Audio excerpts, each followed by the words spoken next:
Let's say you've had some pretty rough experiences in your past, and those experiences cause you to feel sad and unworthy and guilty and judgmental. And you've gotten so used to feeling guilty and unworthy and judgmental that just feels normal to you. And then because you feel kind of victimized, then you blame people and you complain and you make excuses and you feel sorry for yourself, and that's your personality. And all of a sudden you say, today, I'm not going to do that any longer, because that's the old self.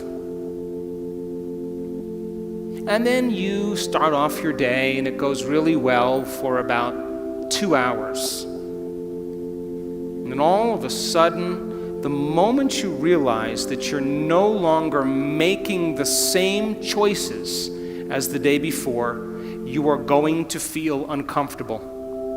It's going to feel unfamiliar.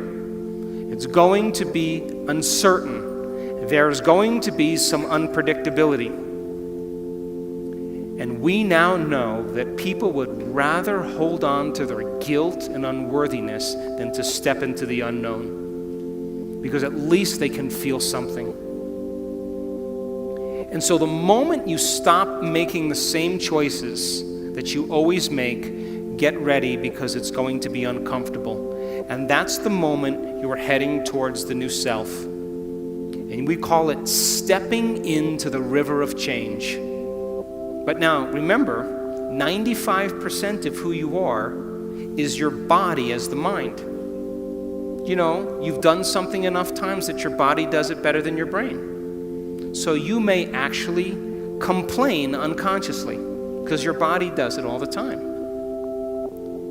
And all of a sudden you say, no complaining, no more blaming, no more feeling sorry for myself, no more talking about other people. I'm going to stop. You know what happens, don't you?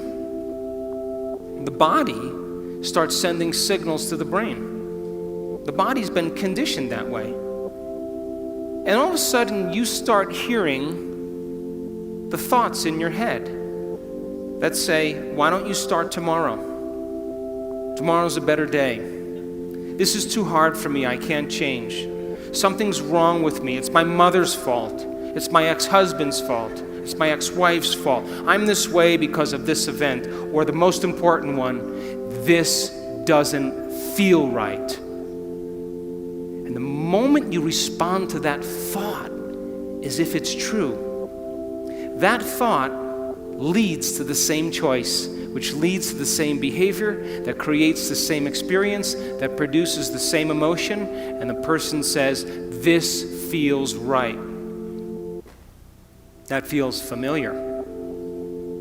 Going from the old self to the new self, stepping into that void, stepping into that uncertainty, is the biological, the neurological, the chemical, the hormonal, genetic death of the old self. And people will say to us, well, in that unknown, I can't predict my life or my future. And we always say the same thing to them. The best way to predict your future is to create it, not from the known, but from the unknown. And when you and I get comfortable in the place of the unknown, that's where the magic happens. And it never happens in the known.